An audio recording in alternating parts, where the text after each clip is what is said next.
Back in the book segment tonight, rolling with Corolla. We begin with a new dictum from Washington State. No longer can state employees use the word penmanship. It is now handwriting. Why? Because the word man in penmanship apparently offensive. Here now, the former host of The Man Show, Adam Carolla, who joins us from Los Angeles. So if you were doing The Man Show now, it would be the handwriting show. Correct? It will be the People Show or the Ma'am Show, anything but the Man Show. The point is that people, Americans, see, it's all our fault, Carolla. It's the folks' fault. Because we accept this, that penmanship can no longer be said. Now, I'm going to go out and say penmanship as much as I can, and I want everybody else to do it too in Washington State. Even if it's not in, just go out every morning and go, penmanship, across the whole state, because we have to fight back, Carolla. Yeah, you're going to lose your job faster when they think you're insane, by the way, Bill. Well, I mean, then I would have lost it a long time ago. But look at it this way. I mean, you just take something like immigration. It used to be illegal alien. Remember illegal alien? Yeah. And then became illegal immigrant.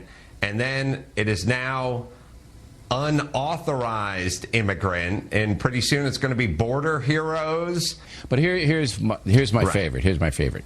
All right, article in the Washington Business Journal says that many realtors across the country will no longer use the term master bedroom. All right, because it has a slave connotation. Now, if you want to buy a home, it isn't the master bedroom, it's the owner's suite. Now, I thought the owner's suite was when you watch a football game with the owner of the football team. But apparently, it's a bedroom.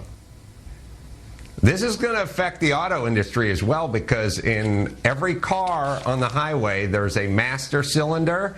And if you drive a stick, there's a slave cylinder, which actuates the clutch. So we're going to have to fix that one.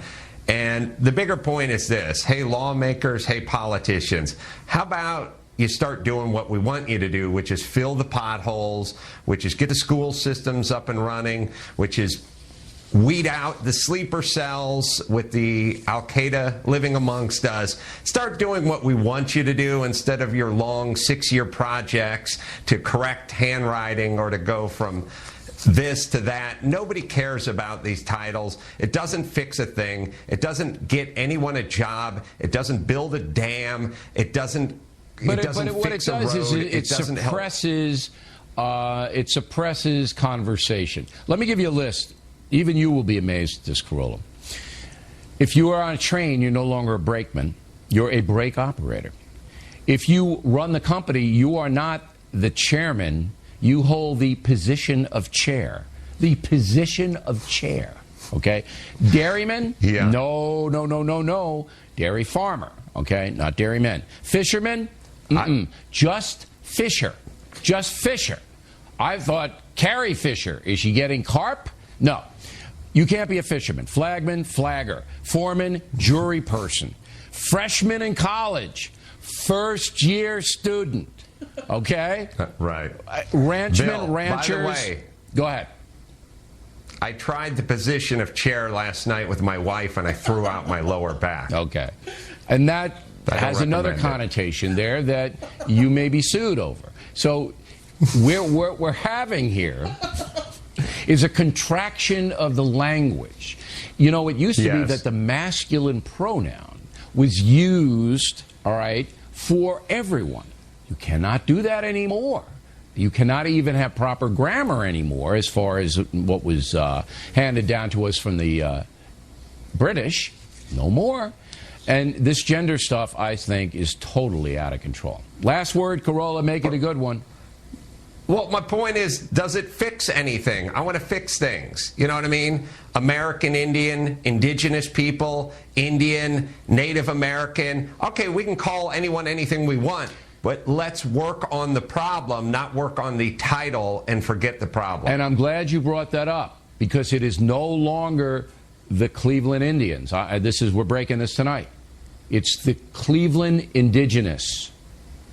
I don't know, Bill. Okay, in your I don't think podcast, well on my Carolla, feet. I want you to come up with 5, and this is your assignment, homework assignment. 5 things that rhyme with indigenous. All right, Adam Carolla, there he is, everyone.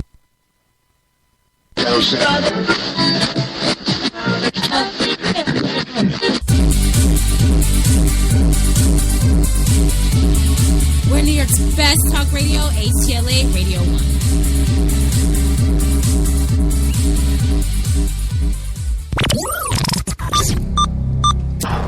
This program is intended for mature audiences only. If you have any homicidal or suicidal feelings, please consult a doctor before listening to this program.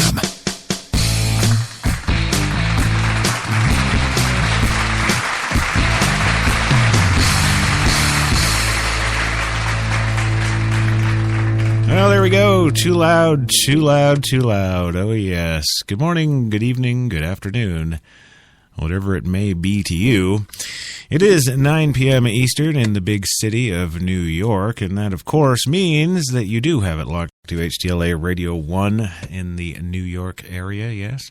And you are, of course, listening to, well, the Tuesday night slot at HTLA Radio 1, New York's best talk. You are listening to Crash Talk with yours truly, Christopher Crash Jesus Taylor. Good to be with you tonight.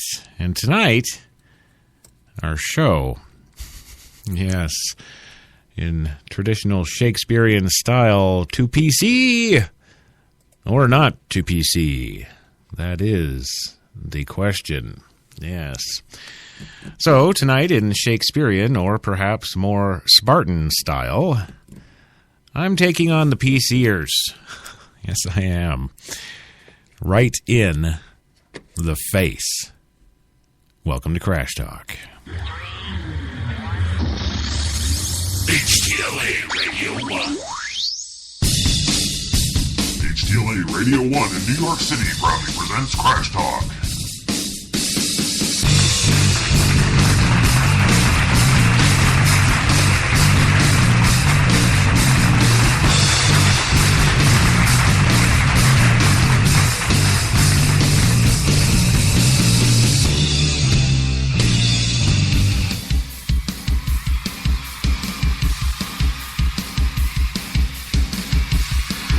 Gentlemen, HTLA 97.3 FM in New York proudly presents rock superstar Crash Jesus.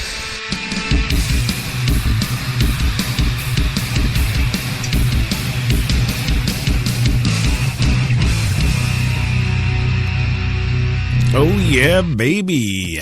That's right. Thank you very much, Don Pardo. You are, of course, listening to the one, the only Crash Talk on HTLA Radio 1 New York's Crash Talkin' Tuesdays. Well, where do I start? Actually, where does it all end? Oh my God, are you serious?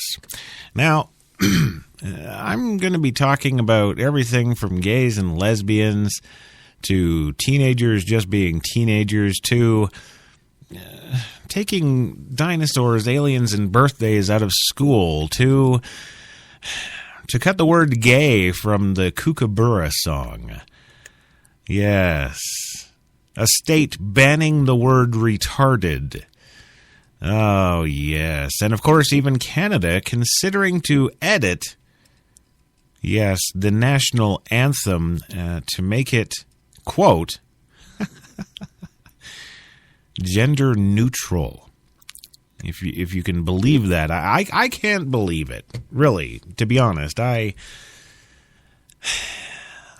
just can't. I mean, you know, when this kind of stuff started, you know, way back in the early days of the unknown, strange, and wonderful PC movement, you know, you kind of wonder where the heck all this comes from. Well, part of it, I guess, comes from, you know, feminism, I guess, yeah. And I guess even before that, the civil rights movement, you know, that kind of... Or maybe it was the drugs of the 60s.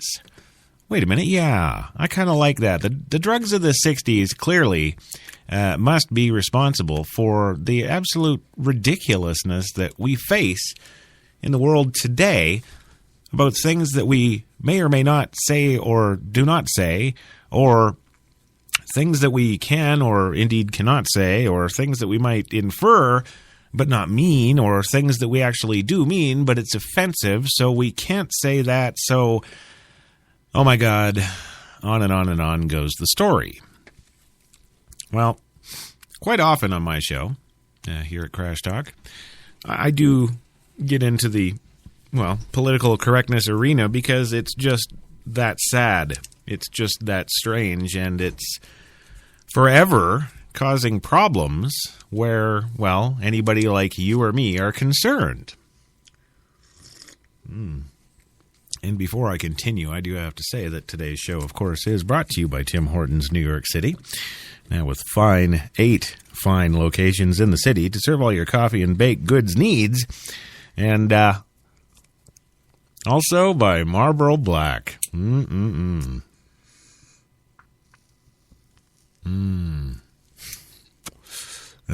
finest cigarette you can get without a prescription.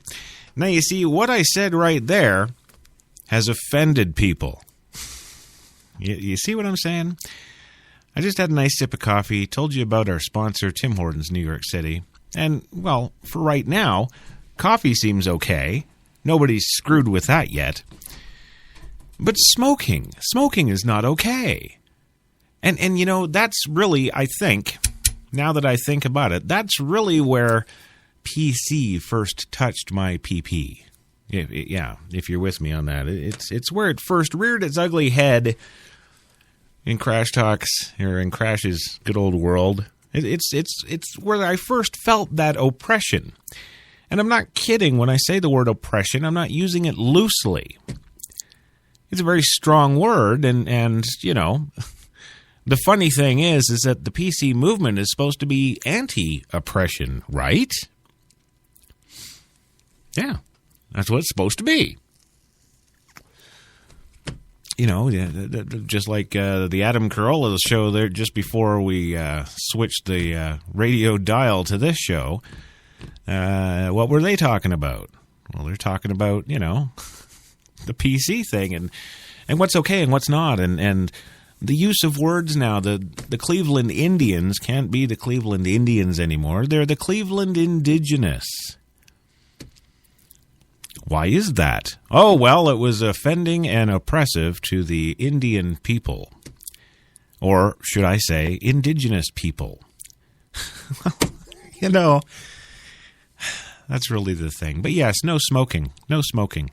No smoking. It used to be you get in the old airplane and, you get up to 90,000 feet or whatever the hell you're cruising at and take off your old seatbelts, unbuckle your seatbelts, light yourself up, and away you go. Here comes the stewardess with a whole cart full of alcohol.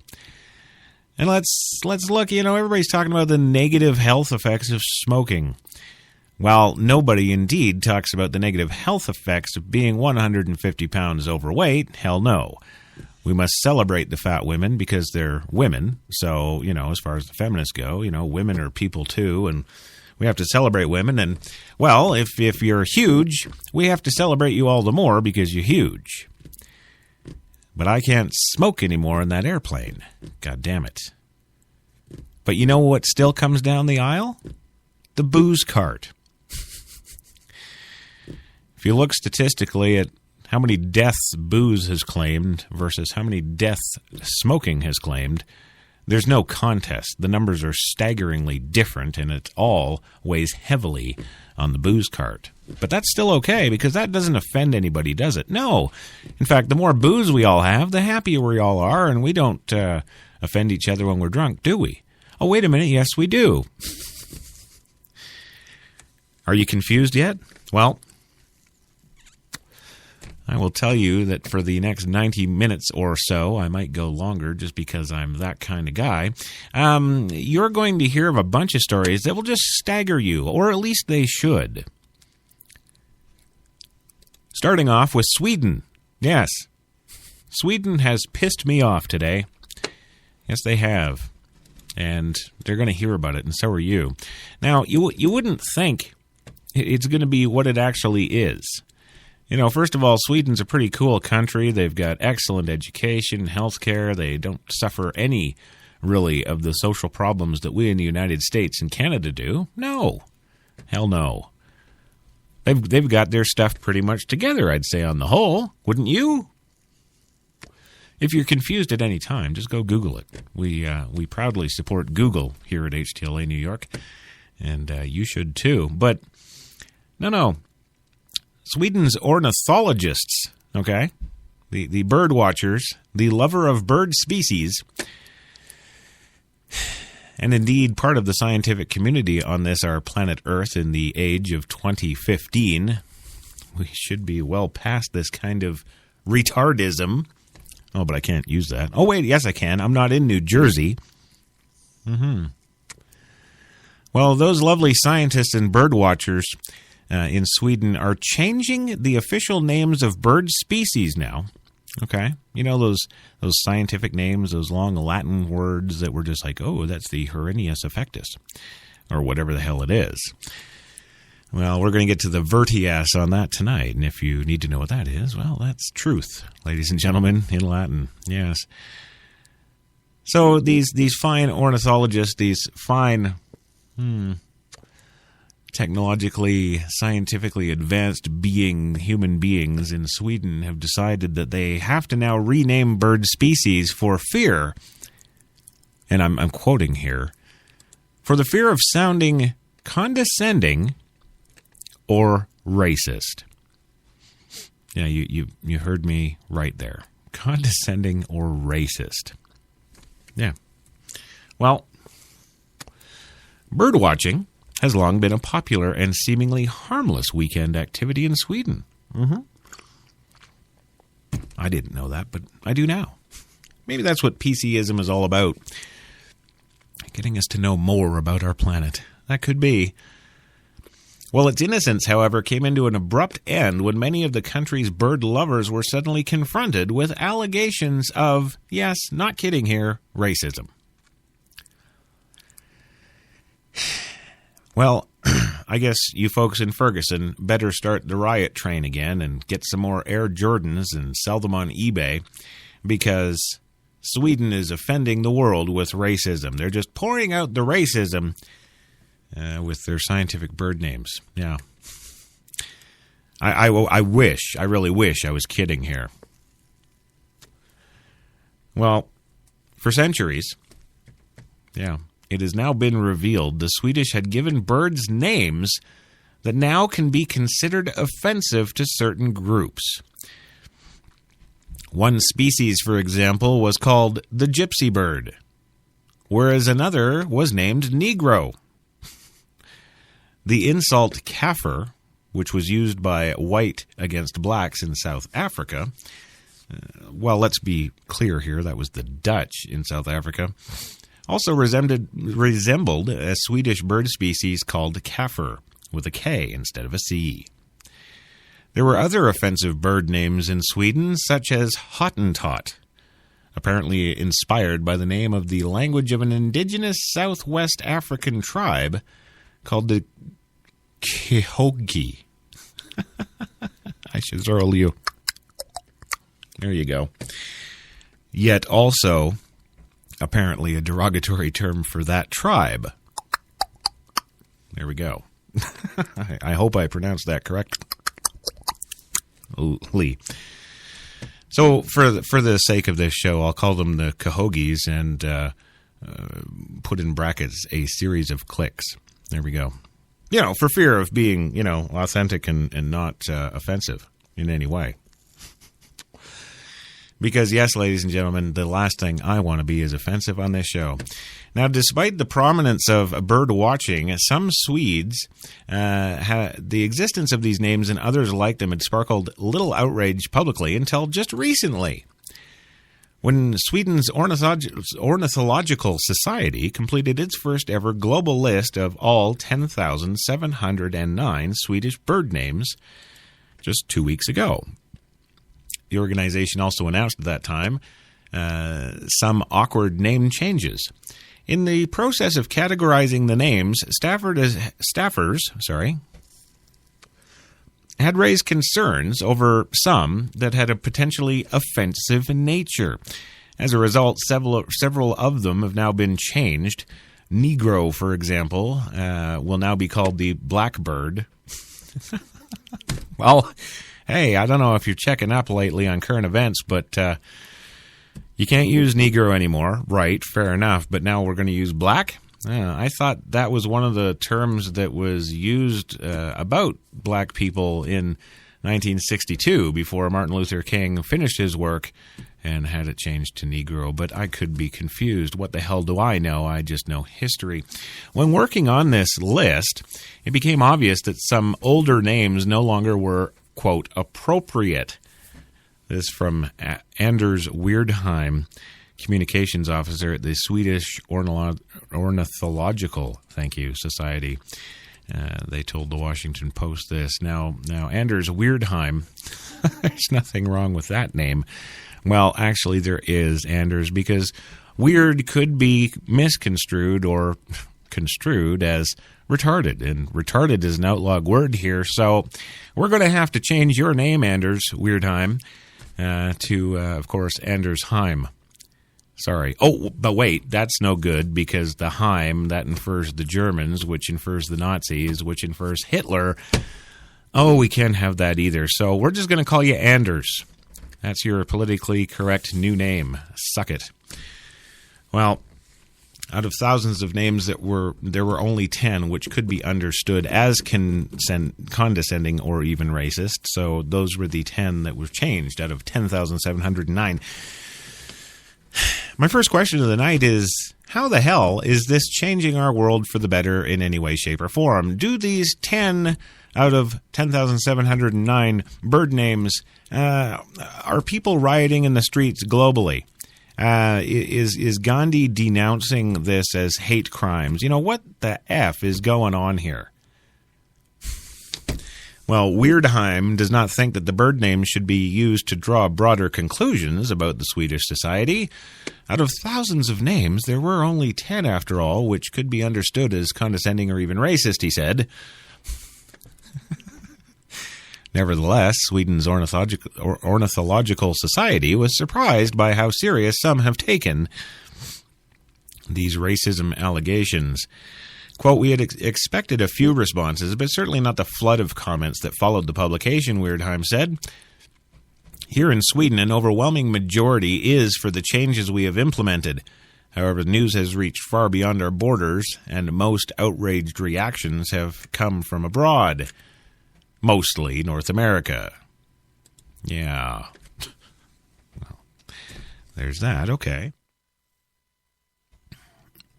So now from that, okay, we're freaking out because there's 10 names on a list of 10,709, which if you were, maybe in grade 4 and really immature, would pick those 10 names out of that list and go, it's Blackbird, it's Negro. But, for that to be the case, we'd have to accept that, the mainstream of our society is at a grade 4 level. Oh, wait. Yes, of course. It is, isn't it? Yeah. So really, hey, I keep asking this question. Who is responsible for the PC movement? Well, indeed, as we fully all know, globally, America has a real problem with education, particularly in kindergarten through grade 12.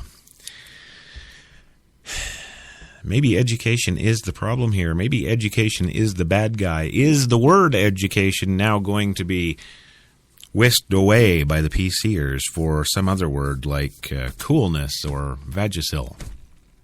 Yeah, I'm serious. So moving on from that story, which is, more, way more than asinine enough. We're going to go into another story that's going to top that on the asinine scale. And indeed, several other stories that will also...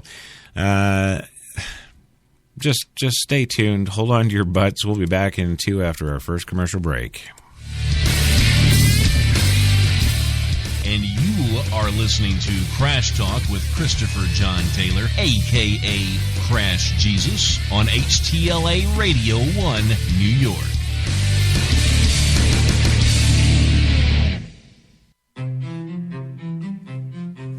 What if there was a coffee that was sourced from some of the world's most renowned growing regions, abundant with rich, fertile soil? What if this coffee was picked at the perfect moment, then packed meticulously and shipped carefully to be roasted under the watchful eye of coffee masters? What if it was expertly blended, ground, and sealed, ensuring maximum flavor and freshness, then brewed in small batches and always served fresh within 20 minutes, just the way you like it? Now, what if this coffee just happened to be the coffee you already know and love? Tim Hortons, always fresh, always great tasting coffee.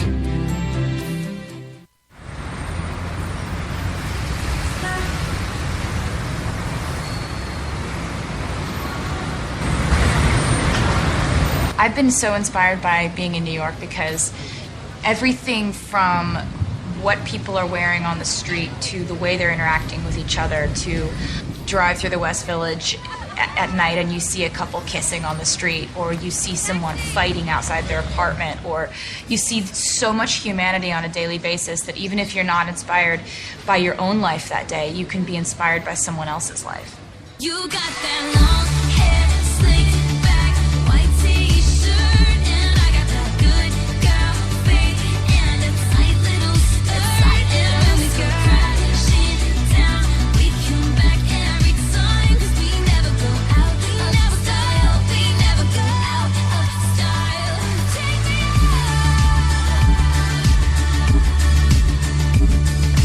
out. There's only one place to get more Taylor. Some said the U.S. has lost its innovative power.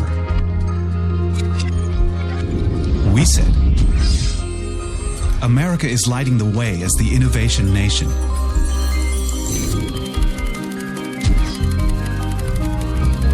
Singular insights, superior execution. That's the power of global connections. Bank of America, Merrill Lynch. Voted top global research firm 2011, 12, and 13. When we arrived at our hotel in New York, the porter was so incredibly careless with our bags. And the room they gave us, it was beautiful. A broom closet. But the worst part was the shower. My wife drying herself with the Egyptian cotton towels. Shower curtain defined that whole vacation for her. Don't just visit New York. Visit TripAdvisor New York. With millions of reviews, a visit to TripAdvisor makes any destination better. The hot new accessory, brows that wow.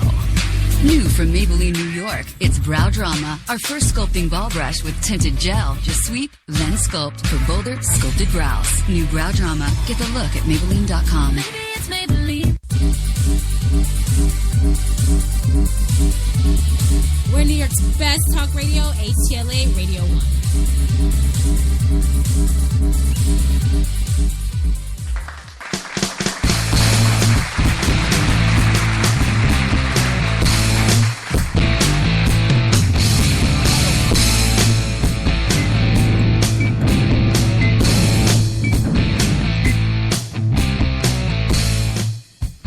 Well, there you go. We're back. That didn't hurt too much, did it?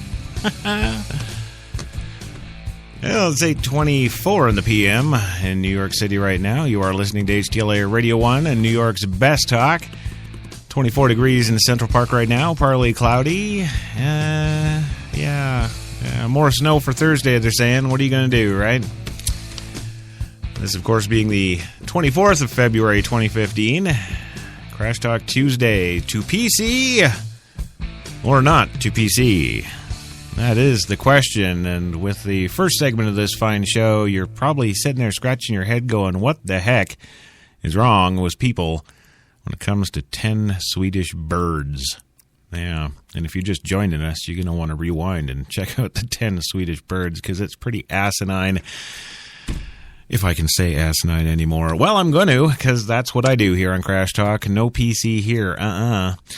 Next story up for bids here for a further discussion into the foray of the PC nightmare, of course, is Guy Fieri officiating 101 gay weddings in Miami. Yeah. America's favorite bleached-haired, greasy spoon-loving TV host officiated 101 weddings on Miami Beach this weekend. Yes, you read that correctly, or listened to it correctly. That's it. Guy Fieri, best known for his as a host of the popular Food Network TV show Diners, Drive-Ins, and Dives, well, he participated in a mass same-sex wedding in Florida, purple tuxedo and all. Fieri's late sister was a lesbian. According to the Associated Press, the event was organized by a much-loved celebrity chef, Art Smith, but perhaps known best as the former personal chef, of course, to Oprah Winfrey. Smith met his partner in Miami 15 years ago, and they married in 2010. Smith planned a ceremony and party after finding out that Florida had lifted the ban on same-sex marriages in January, and the number of weddings, 101, was very deliberate. Smith told the AP that he chose the number to liken Florida Attorney General Pam Bondi, who's opposed legalizing gay marriage, to Cruella de Vil of the classic 101 Dalmatians. The chefs were in town for the Miami Food and Wine Festival and thought, hey, this is the time right here. Ace of Cakes star Duff Goldman made the cake, and Chi Chi LaRue, a popular Miami drag queen, DJ'd the party. Food included fried chicken, crab-stuffed avocados, and a 7-tiered wedding cake. Yes, and they're, in the words of Fieri, bomb.com. Whatever the hell that means. Okay, so now we've got men and women getting married in a mass marriage quick before they ban it again. Dealio there. And of course, we have to all swallow this as, the hard-working traditional Americans that we all are, because why? Well, can't offend the gays and lesbians, can we? No. And what about this story that I actually covered at the beginning of the week here on Coffee and Cigarettes for HTLA on Monday? Stories about teens that swap nude images of themselves back and forth on their cell phones in Rhinelander, Wisconsin. Yeah, and this was an added little couple of shovelfuls of coal I was going to throw into this show tonight. Because quite honestly, as it pertains to the whole PC movement and situation in general, it's pretty much just as ludicrous as the 10 angry birds from Sweden. However, this is even worse because this is within the borders of our country, and the ramifications we're imposing on our own people. There's serious problems here that are going to affect the society as a whole much more deeply than, 10 angry birds in Sweden. You'll understand what I mean in a minute. Police in Rhinelander, Wisconsin have long been aware that sexting, or sending sexually explicit photos or text messages, is popular with teenagers. Well, duh. But until November, when a mother of a Rhinelander high school student turned over a nude image of one of her son's classmates that she found on his cell phone, law enforcement officials had no idea the problem was so pervasive. That single image led police to identify dozens of students, all of whom who had been trading sexually explicit images with one another on a regular basis at the school. Quote, "It was overwhelming how many kids were involved," said Oneida County Sheriff's Lieutenant Terry Hook. Most of the photos were, quote, selfies, private photos that were taken and sent to a boyfriend or girlfriend.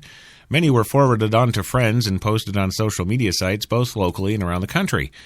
In all, hundreds of photos snaked their way through the school. Some wound up in the hands of people several states away, police said. More than 40 students were involved in the disturbing teen pornography, police said. See, now it's teen pornography. Okay. Few understood that just having the photos in their possession could have landed them in prison. Oh? Well, how is that? Exactly. And further threatened them with the sex offender registry for life. Sex offender registry? Something's not computing here, gang, is it? No. For most of these kids, it didn't even seem like a big deal to them. It was just something they did, something they thought everybody did, Hook said. Well, of course. They're teenagers. You know, when I was a teenager, we didn't do that, of course, because we didn't have cell phones in every kid's hand. We didn't have the internet constantly streaming into us kids everywhere we went, tethered by said cell phone. No. But we did other stuff, didn't we? Yeah. Now think back. If you're around my age, think back to when you were 10 years old and experimenting and doing all the things that we did as kids. What would happen, do you think, if somebody threatened us with something ominous sounding like the sex offenders list? The sex offender registry for life. Well, that would be pretty embarrassing, wouldn't it? Yes, and that embarrassment they're inferring would last you your entire life, aren't they? Yeah. For doing what? Well, something that's absolutely 100% normal. Now, granted, these kids put it on the internet. Okay. So they're a little more public. That's probably has something to do with the fact that they're tethered to devices that are tethered to the internet. I don't think any one of these kids decided, hey, I'm sure there's some fat 60-year-old man out there that wants to see my little hoo-hoo, and I could really turn him on, and he's a sick pervert, probably on the sex offender registry, and I'm going to go and put my picture out there because it turns me on to think that some sick bastard 2,000 miles away is getting off to it. Or whatever the reason is. Are you with me so far? Okay, well, we could have kept on investigating, she says. We could have, I'm sure, found much more. We stopped because what was really clear to us was that we had a problem. Well, the situation in Rhinelander is not uncommon to Wisconsin, of course. Many teens send sexually explicit photos on their cell phones, believing the image will stay private. Police and prosecutors say, yet, increasingly, the images are finding their way into the hands of sexual predators. Yes, sexual predators. Because, of course, sexual predators are on the internet too, right? Yeah. It's actually more like one of these kids thinks they'll be a smartass and put the picture of the girlfriend up publicly. And then, of course, through shares and all that good stuff, it finds its way to the hands of sexual predators. These teens themselves aren't directly involved. And who says they don't have the right to take nude selfies and send them to their friends? If there's a problem with that, then we've got a really, really big problem. Well, many teens do send these pictures, yet increasingly the images are finding their way into the hands of these sexual predators. And the teens themselves can be faced with harsh, lifelong penalties for their behavior. Oh, really? What? Like the sex offender list you just threatened? Right. Yeah, I'll continue now. Of the more than 130 million images containing child pornography examined since 2002 by the National Center for Missing and Exploited Children, 1 in 4 were initially posted by minors themselves. This is from John Sheehan, the executive director of that organization. For teens, the consequences of sexting can go well beyond the humiliation of appearing naked on every cell phone within a math class. A single image can easily jeopardize a job search and quickly torpedo into a college application. See, now this is the propagation of fear now, gang. You see what this is? Yeah. Well, we'll put you on the sex offenders list. You'll never get a job. You'll never get accepted to college if you do this. Is that fair? Oh, wait. Is that reality? Huh? Yeah. Think about that. Is that the reality we're dealing with right now? And if so, when did we get more oppressive than Russia in the 1950s? There's a question that needs answering.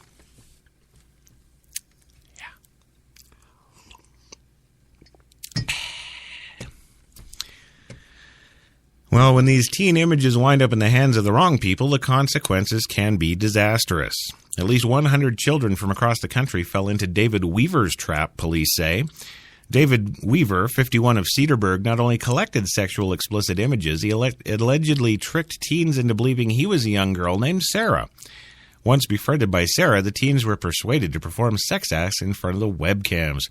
And you see, this is why I keep telling my daughters, you're idiots if you're trying to have a relationship with anybody on the internet.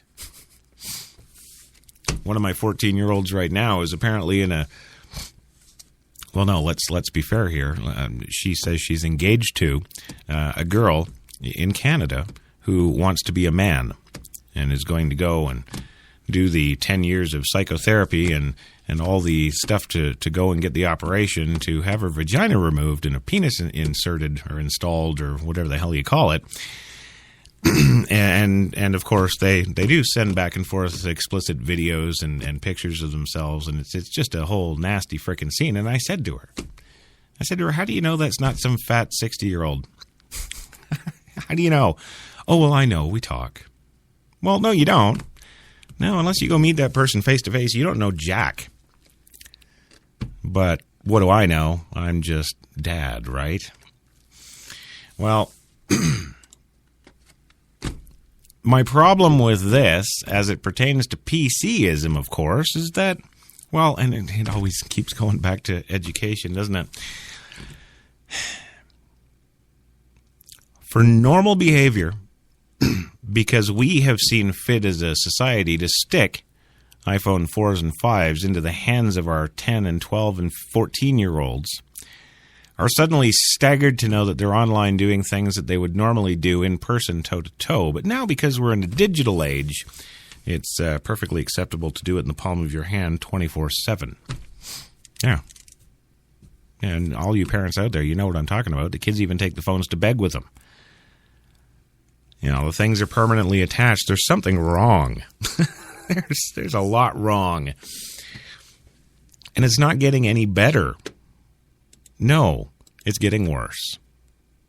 And here's an example of getting worse. We're going to talk about, in the next segment, Ben from New York City tests dinosaurs, aliens, and birthdays have now been, by the PCers, taken out of New York City students' tests. Yeah. Why would you want those things in there? What have they got to do with anything, right? Yeah, well, we'll find out more when we come back in 2 minutes, gang. And you are listening to Crash Talk with Christopher John Taylor, a.k.a. Crash Jesus, on HTLA Radio 1, New York.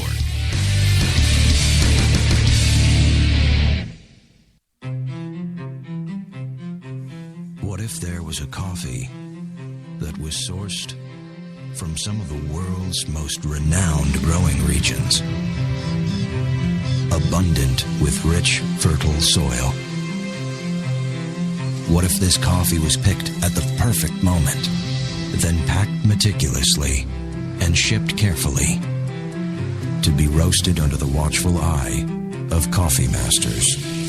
What if it was expertly blended, ground, and sealed, ensuring maximum flavor and freshness, then brewed in small batches and always served fresh within 20 minutes, just the way you like it? Now, what if this coffee just happened to be the coffee you already know and love? Tim Hortons, always fresh, always great tasting coffee.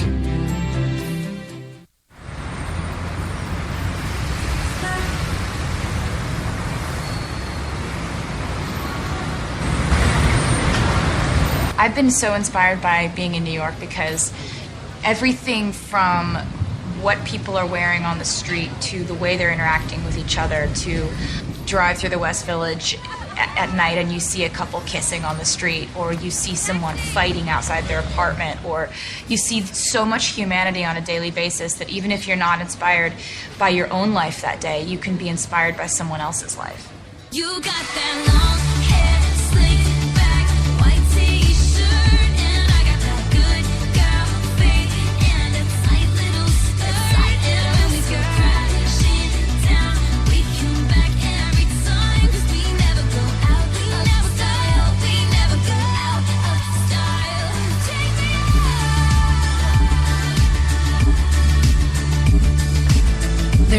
one place to get more Taylor. Some said the U.S. has lost its innovative power. We said America is lighting the way as the innovation nation.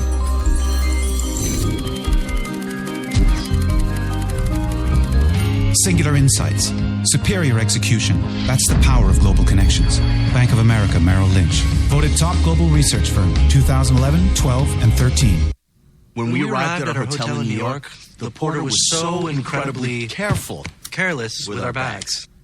And the room they gave us, it was beautiful. a broom closet. But the the worst part was the shower. My wife drying herself with the Egyptian cotton towels. shower curtain defined that whole vacation for her. Don't just visit New York. Visit TripAdvisor New York. With millions of reviews, a visit to TripAdvisor makes any destination better. The hot new accessory, brows that wow. New from Maybelline, New York, it's Brow Drama, our first sculpting ball brush with tinted gel. Just sweep, then sculpt for bolder, sculpted brows. New Brow Drama. Get the look at Maybelline.com. Maybe it's Maybelline. We're New York's best talk radio, HTLA Radio 1.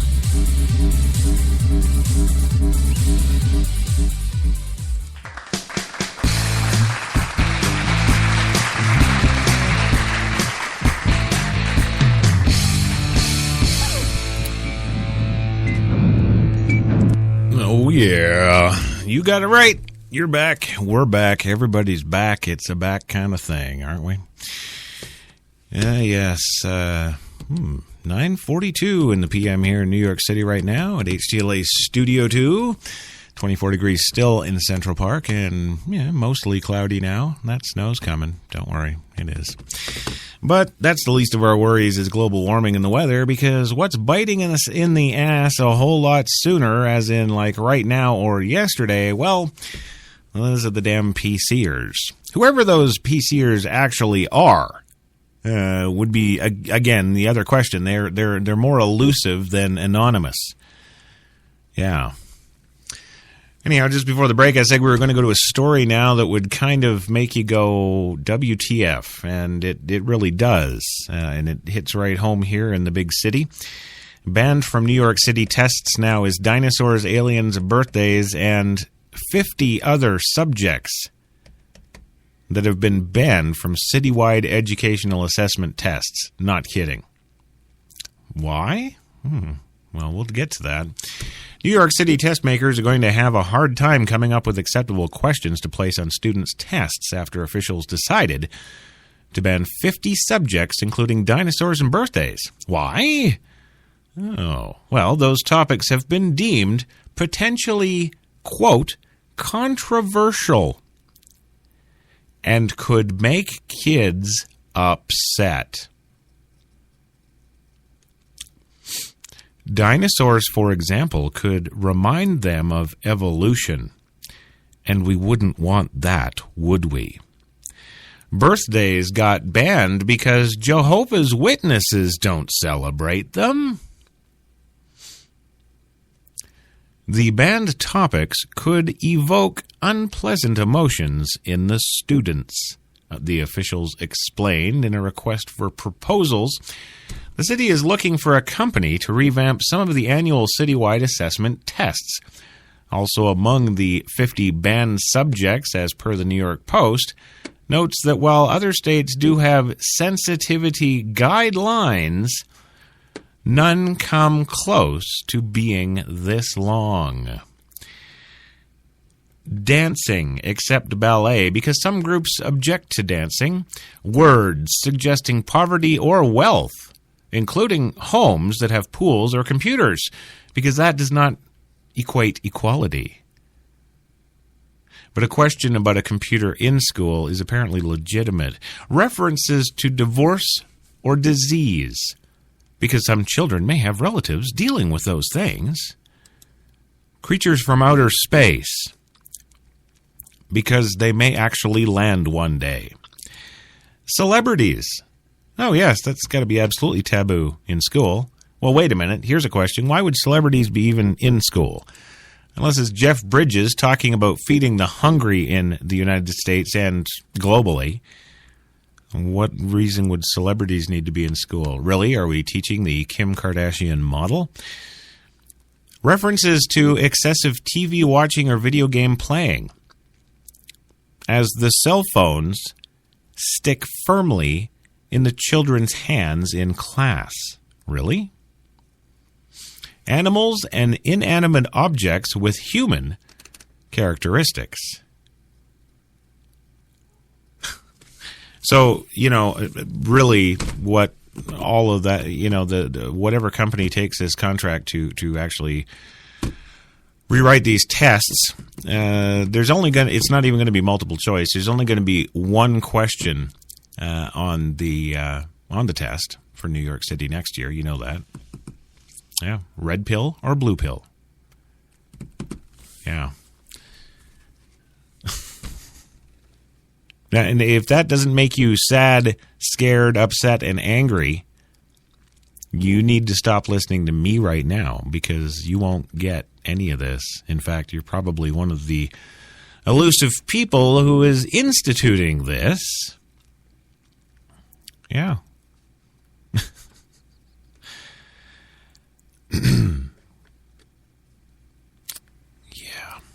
Yeah. Well, even the Australians, yes, the island of prison, they're not immune to this PC crap either. No, there's a teacher in Australia who has cut the word gay from the Kookaburra song. And apparently, I don't know the song personally because, well, I'm not a kid in Australia, but I'm assuming it's a pretty key part of the song. But no, where I want to go is that retarded little place that I like to call New Jersey. Yeah. And, of course, their latest word spreading across the land. Yeah. That's New Jersey State banning the word retarded. And I'm quite sure any affiliates that are carrying this show in New Jersey and rebroadcasting for us are beeping every time I say the word retarded, like it's the F word, because it's on blackout in that state. Yeah. And whose fault is that one? Well, I know it's not you, the listeners. No, this one actually rests solely on the shoulders of that fat little pudge we like to call Governor Chris Christie of New Jersey. He signed the law today forbidding state laws and rules to use the term mentally retarded or to refer to those with intellectual disabilities in either of those terms. This is making sure each retarded citizen in our state is treated with respect they deserve, Christie said. Yeah, it's their government too. Well, clearly, because if anybody voted you in, it would have been the retards. Oh, did I say that? No. This legislation was championed by the ARC of New Jersey, an advocacy group that hopes to someday remove the word from casual use as well. And indeed, more than just New Jersey. We'd like New Jersey to get a place where you can't use the R word without it being inflammatory, said one ARC executive. The bill also bans the use of terms like physically handicapped, feeble-minded. Bans. You cannot say these words in New Jersey now. Feeble-minded and physically defective. Even the term physically defective, which is a term that doctors and scientists would use when talking about, well, anybody with a retarded something. If we actually look at our dictionaries, ladies and gentlemen, the word retarded isn't a derogatory slang. It wasn't created by black people in Ferguson. It's an actual word with an actual meaning, but we can't use that. It's offensive. We can't use feeble-minded. That's offensive. We can't even use physically defective. So from this day forward, I'm going to refer to all the retards, the feeble-minded, the physically defective, and the physically handicapped of New Jersey. I will here now and forevermore refer to them as Christies. Thank you. Hey, there you go. And God damn it, I'm going to do it too. How can... I'm seriously... I want to go back to Canada. You Americans are not Americans anymore. You're a bunch of pansies. I don't know what the hell happened, but you're not America anymore. You're just not. No. You're not. Christ, 60 years ago, nobody would have tolerated this. Are you kidding me? Nobody seems to remember Martin Luther King losing his life based on a platform of rights for blacks. Oh, sorry, Negroes. That's the term. He wanted all of his race in America to be addressed as Negro. But now, I guess the Negroes forgot that, and that's not good enough anymore. We need to get rid of that. African American is derogatory too, apparently. Yes, because they're not African. Well, if you want to get really technical, I don't think they're American either. But, I say, well, I'm going to go back to Canada, but it's no better there. This PC crap is there, too. It won't go away. Yeah. This story out of Canada this week as well. Canada considers editing our national anthem. And why? Well, it's a good question. Why the hell would you? It's been the same way since it was written in 18 whatever, and I don't know. Every Canadian knows it. It's not like we need the bouncing ball to give us the words when we go to karaoke. Well, apparently, O Canada may get the rewrite sooner than we expect here, in an effort, of course, to eliminate all gender-specific pronouns. Yeah, because we can't have that. In a throne speech yesterday, throne, my ass, throne speech. That's what they call them in Canada, the throne speeches. Yes, we told the Queen where to go pound sand in 1971. Thank you, Pierre Trudeau. And ever since then, we're still kowtowed. We still got the bloody Queen on all our money. We still got the crown on the back of all our coins. No, we're still a bunch of English pansies, if you want my honest opinion on that. But in a throne speech yesterday, Governor General Michel Jean called on Canada's Parliament to review the song, which became Canada's national anthem, way back in 1980, replacing God Save the Queen. The English lyrics are based on a 1908 poem and include the line, "True patriot love in all thy son's command." Right. Oh, I guess because that infers that women don't command. Well, guess what? They don't. We may have come some distance for the feminists in terms of allowing them to vote, allowing them to get out of the kitchens if they want and go get jobs. But what do? They bitch that they're making 70% less than men. Well, yeah. Equality what? There isn't any. So why do we got to change now the words of the Canadian national anthem, "True patriot love in all thy son's command," that's been around since forever? Well, pretty soon we're going to have to add verses to all of our national anthems to include lesbians, gays, transsexuals, transvestites. Really? The proposal surprised Parliament, apparently. Liberal leader Michael Agentief, I don't know, get a name, buddy, told the CBC that he supported making the anthem more gender-sensitive, but for heaven's sake, we have some very important challenges, and every time the government is asked to do something real, it does something symbolic. There's lots of things to do for women that are more important than changing the words of the national anthem. And he raises an interesting point here. This Michel, whatever his name is. Yeah. I don't know. The Canadian Liberal leader. Go look him up. He's not important to me because I hate Canada politics. But, yeah.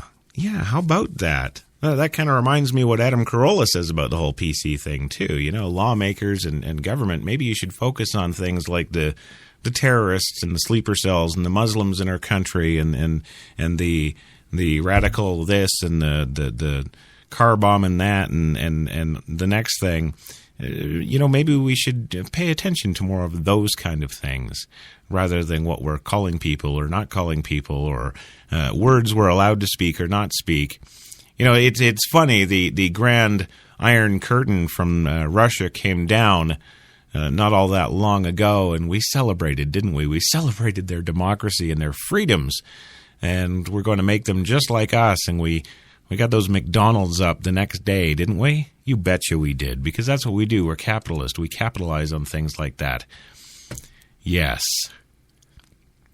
But now what are we doing more and more in this country? We're becoming like they were before the curtain came down. We're just doing it with more money. And of course, just like the Iron Curtain of Russia beforehand, there was the haves and the have-nots, and the have-nots far exceeded the number of haves in that economic situation there. Well, of course, we're seeing that now here in the United States. So that's setting us up perfectly for what? Socialism and communism to come along, isn't it? At least on the social and socio-political side of things, absolutely. You can't say these words. Oh, report your local Jew. We're going to go for another 2-minute commercial break. When we come back, even more joy and fun on the political correctness angles. And it just gets better and better and better, doesn't it? We'll be back in 2. And you are listening to Crash Talk with Christopher John Taylor, a.k.a. Crash Jesus, on HTLA Radio 1, New York.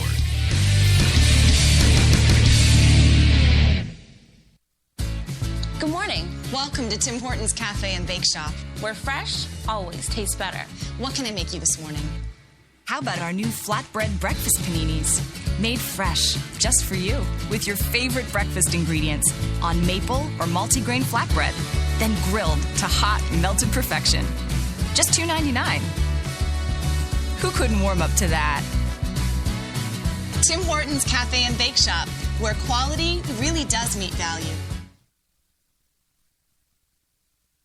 Instead of mailing everyone my vacation photos, I'm saving a ton of time by posting them to my wall. Ooh, I like that one. It's so quick. It's just like my car insurance. I saved 15% in just 15 minutes. I saved more than that in half the time. I'd unfriend you. That's not how it works. That's not how any of this works. 15 minutes for a quote isn't how it works anymore. With Esurance, 7.5 minutes could save you on car insurance. Welcome to the modern world. Esurance, backed by Allstate. Click or call.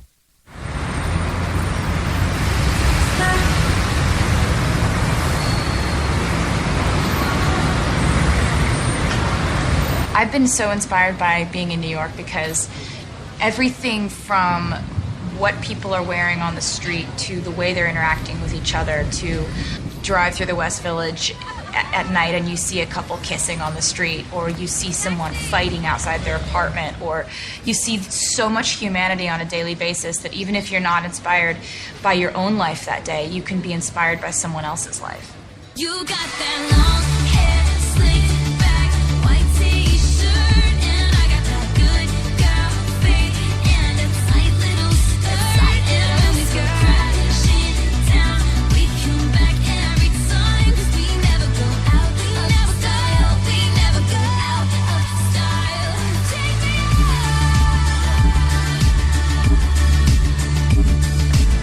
There's only one place to get more Taylor. The hot new accessory, brows that wow. New from Maybelline, New York, it's Brow Drama, our first sculpting ball brush with tinted gel. Just sweep, then sculpt for bolder, sculpted brows. New Brow Drama. Get the look at Maybelline.com. Maybe it's Maybelline. Some said the U.S. has lost its innovative power. We said America is lighting the way as the innovation nation.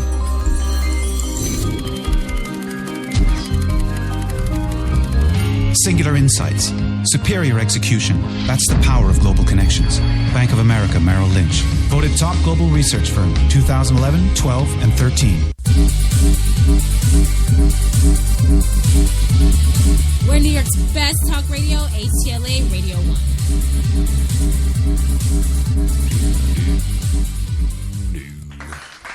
Well, there we go. Thank you. Thank you. Coins can go in the collection plate that's coming around right now. Yeah. Welcome back to the show, Crash Talk Tuesday. Yes. Our show tonight, to PC or not to PC? That is the question. Yes.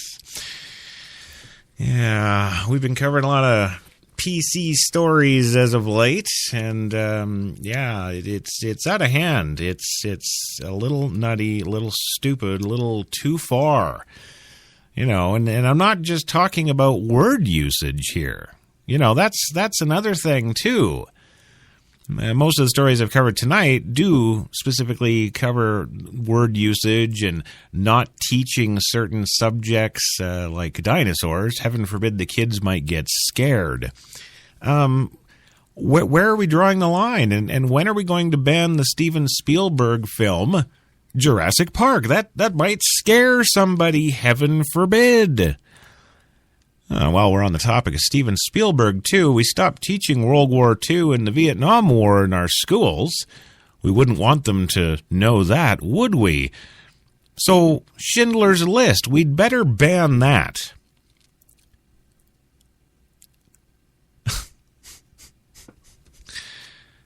Yeah. We don't want to give the wrong idea to our kids. No, we don't. Well, I got news for you, ladies and gentlemen. We are. Yes, we are. It's exactly what we're doing. Do you remember Fort Hood? Mm-hmm. Yes, that mass shooting in Fort Hood. The good old days. Mm-hmm.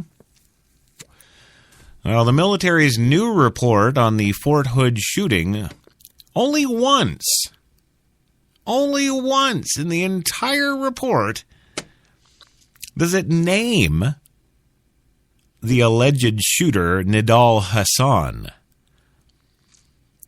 And of course, no, we're not inferring he's Islamic or Middle Eastern at all. You know, Nidal Hasan is, it's a well-known Irish name.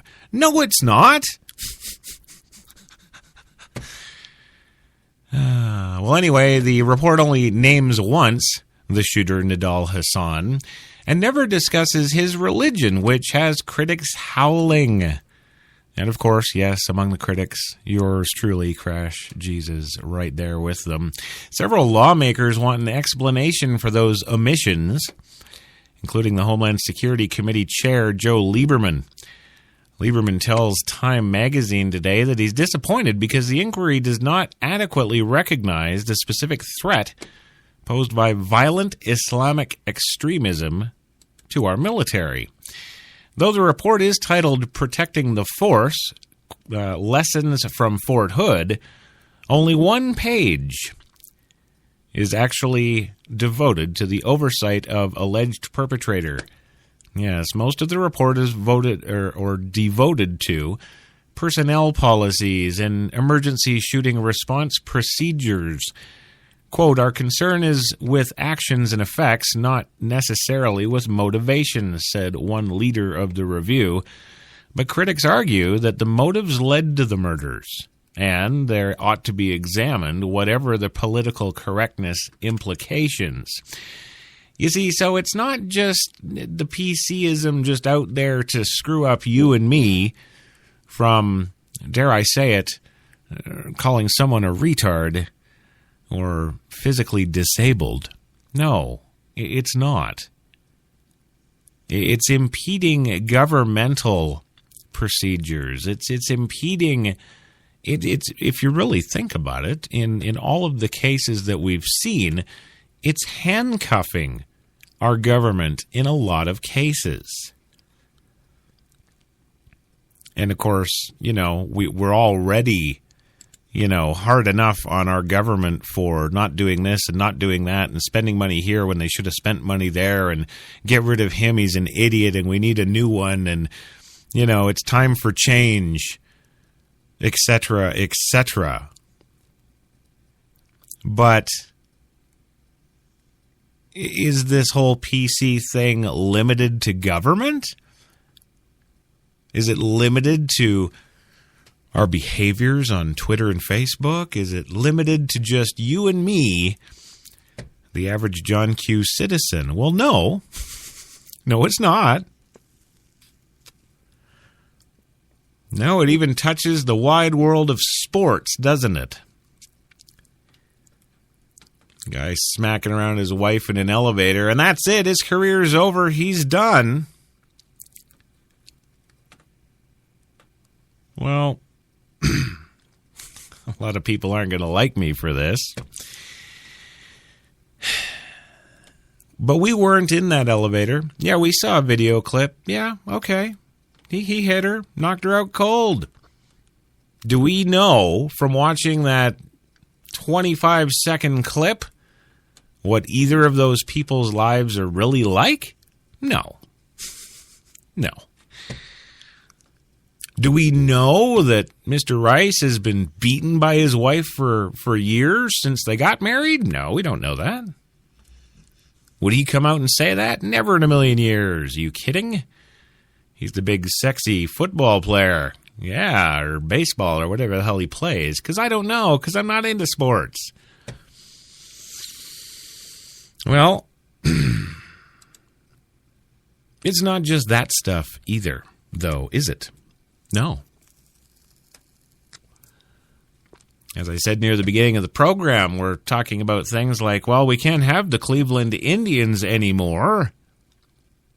It has to be the Cleveland Indigenous.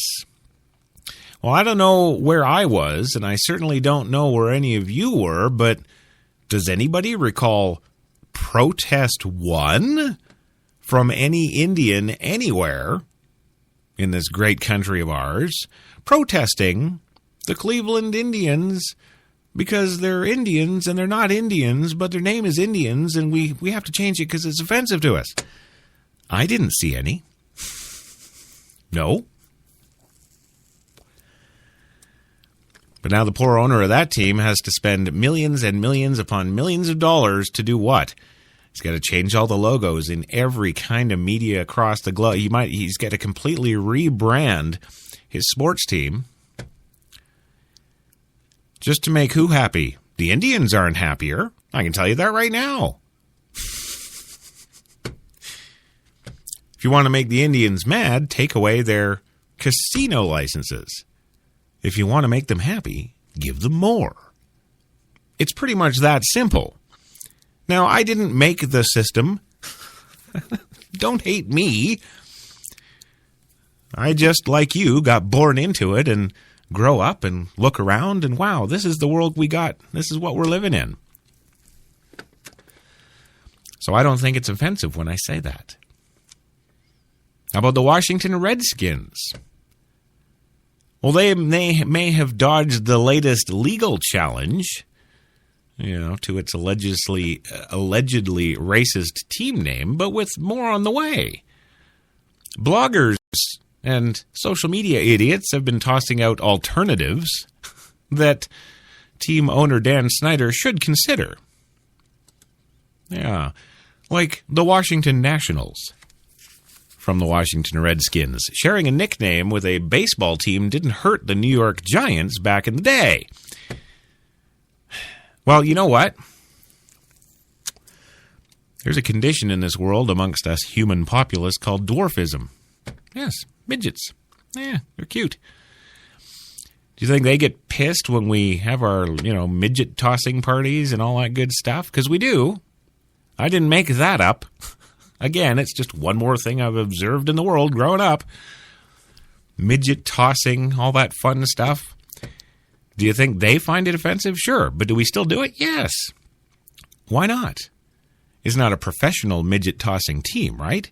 It's not millions and millions of dollars in broadcast rights. It's not millions and millions of dollars in selling off your materials, your shirts, your hats, your official NFL helmets, jerseys, all that good stuff. It's right? You know? But I'll tell you right now, if we had the National Midget League and it was midget tossing or something, if that was the sport, damn straight we'd have a problem, wouldn't we? And then, of course, so too would the New York Giants, wouldn't they? Well, you have to draft midgets for the New York Giants because you can't be all right. You see the problem with that? I don't know about you guys, but I want a 295 to 320 pound offensive lineman in front of me if I'm chucking that ball as quarterback. Damn straight I do. Do I want a 70 pound midget? Nope. Can he do the job? Nope. An offensive lineman is a mountain of a man for a reason. The other team has to climb that mountain before they can get to the quarterback. Well, unless, of course, you're the Seattle Seahawks. Sorry. Can midgets do that job? No, they can't.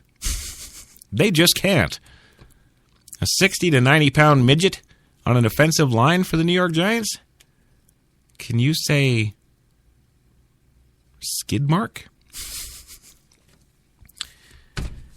After the 1st and 10, he would be a stain on the field, wouldn't he? Yeah. And that's what I think about every time I hear about women going to train as U.S. Navy SEALs. Or women going to Ranger School. Sorry. You don't fit that bill. Next window. Well, if you can believe it or not, some of the other names for the replacement of the Washington Redskins are Washington Power. Yes, the city's all about power and having a name that doesn't end in S and oh so trendy. Yeah, no. How about one of my personal favorites, the Washington Redskin Potatoes? Well, sorry, that's not going to work, Washington, because, well, in New Jersey, retard is banned, and, well, potato is actually another slang word that's used quite often in place of retard. That kid's just a potato. Means he's dumber than wood. Okay, he just sits there and drools.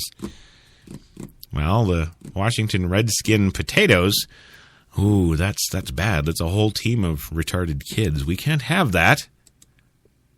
And it goes on, doesn't it? Well, maybe if we went, I don't know, fictitious. Maybe if we went fantasy. Let's think of, I don't know, the Washington Dragons.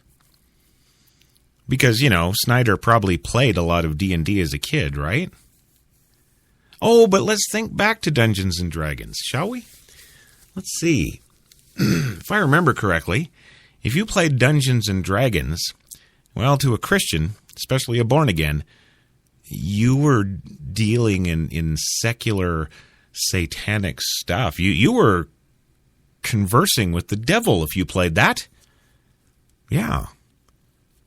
Right? So the Washington Dragons probably won't work because now you're going to piss off all the Bible thumpers. Well, what if we go just simple? How about we go to Washington Skins? Yes. Well, the Washington Post today suggested making the name refer to people of all races with a many-colored logo. Yes, I'm sure that intimidation factor when they go up against the LA Raiders. Yes, those big black boys in the big black gear and the big black face masks.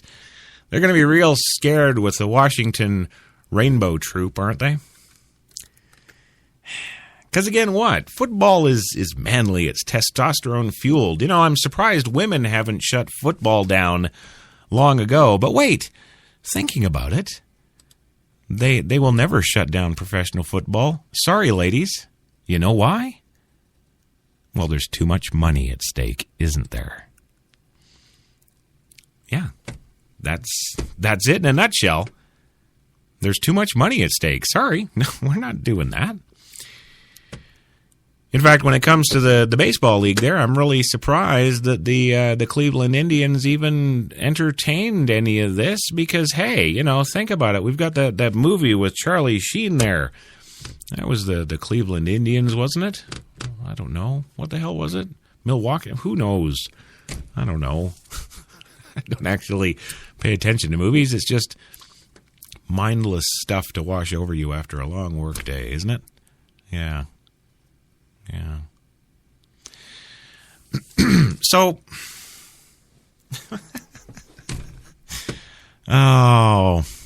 is there any end to this? Really, is I guess the next question. You know, so many things we're not allowed to say, so many things we're not allowed to, of course, do or engage in, so many things that if we say them or do them, we risk getting fired from our jobs on Twitter. Yeah.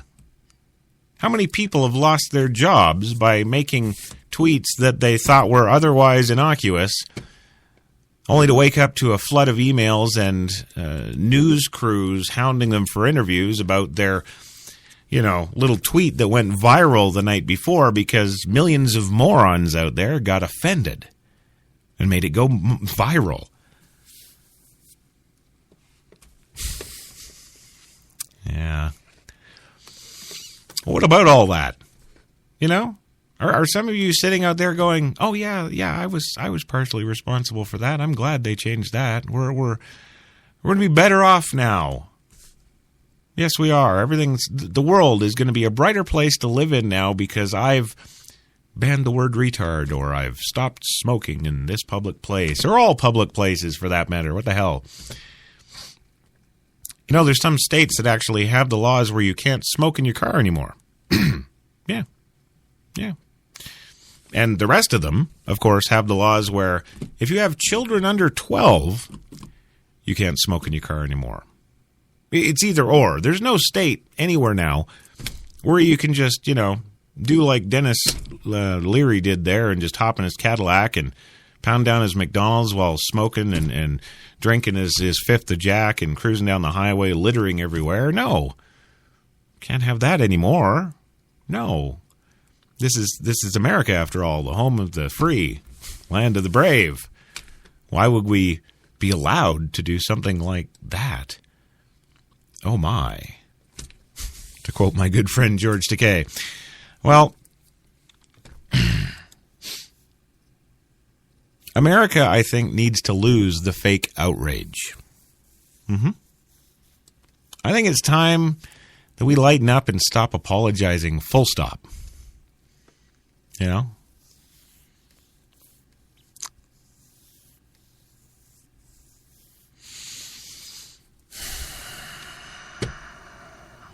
I just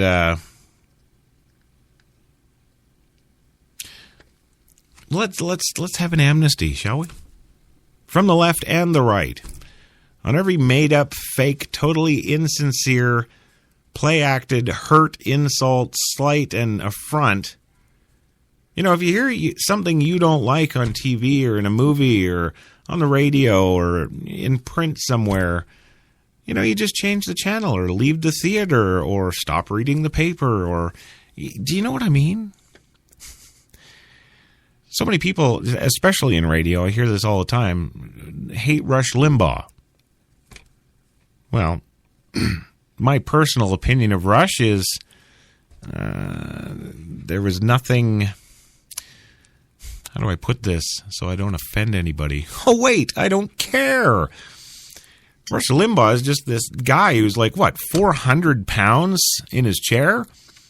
Sitting in front of this $8,000 Neumann microphone? Like he's got something? I've never seen the attraction to this guy. I've seen him on TV a couple of times.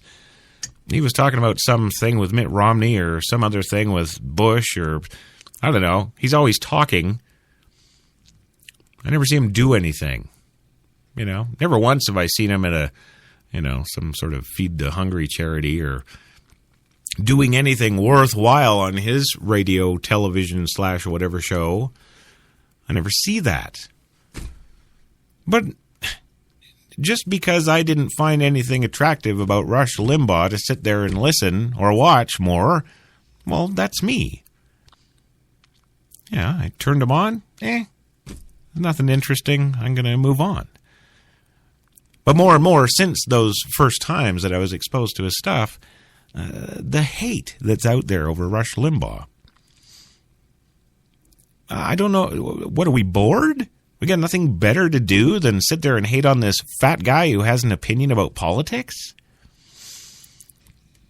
To my way of thinking, if you don't like what Rush Limbaugh says, why are you listening? There's a good question. Don't listen. If we sand down our rough edges and drain all the color, emotion, and spontaneity out of our discourse, we will wind up with bland, empty, platitude, spouting, focus group approved leaders. In other words, we'll get Mitt Romney.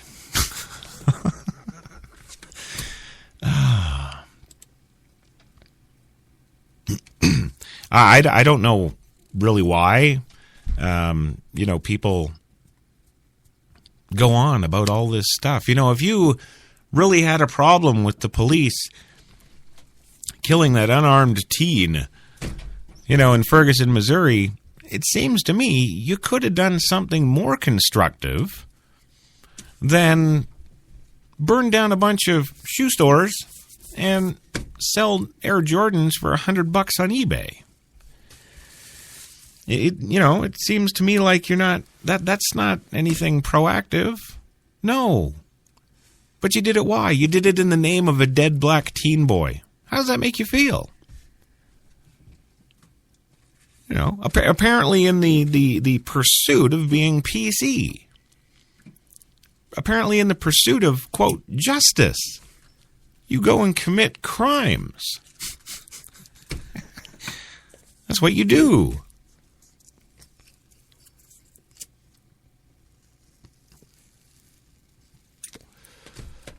Well, I don't know.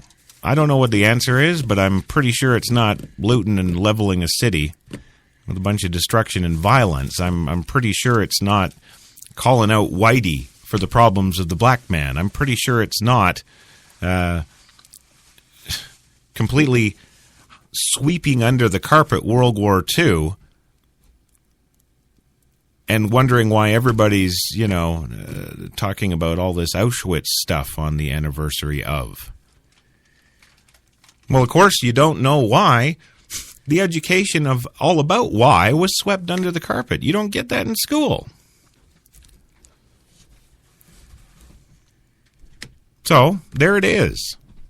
We hide away and tuck away neatly and put in these little shelves and drawers all the stuff that's so offensive. It's become a habit.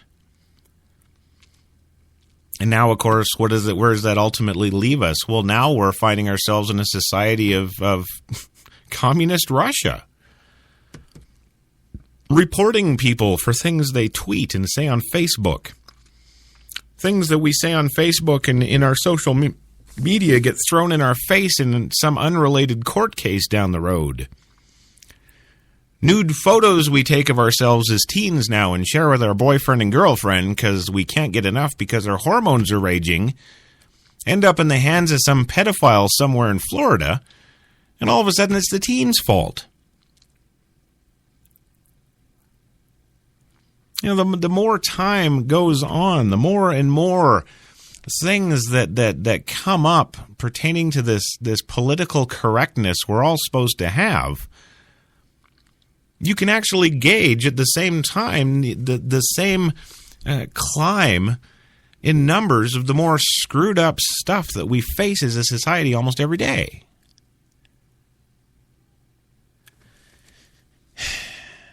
Well, gang, that is all for me tonight. I want to thank HTLA Radio 1 New York, of course, New York's best talk, for having me on here on my Tuesday night slot. Special thanks to all the 247 million new listeners out in iHeart World, as we are now an iHeart Radio member, of course, yes. Yes, and iTunes and anywhere else incredible audio is sold. There you go. Once again, need to mention that this episode was brought to you by Tim Hortons New York City. Check them out. 8 locations in the city to serve all your coffee and baked goods needs. And, of course, PreSonus for the 24/4/2 Studio Live mixer we use in each and every broadcast here at HTLA. What else? Anything else? No. Hey, well, stay tuned. Coffee and cigarettes coming up tomorrow, 3 p.m. Eastern, as always, the Wednesday Grinder Show. And then, of course, Real Talk and Film 101 tomorrow night, Wednesday night, the Film Wednesdays around these parts here. On behalf of HTLA Radio 1 and myself, yours truly, Chris Crash Jesus, you guys have yourselves a good night.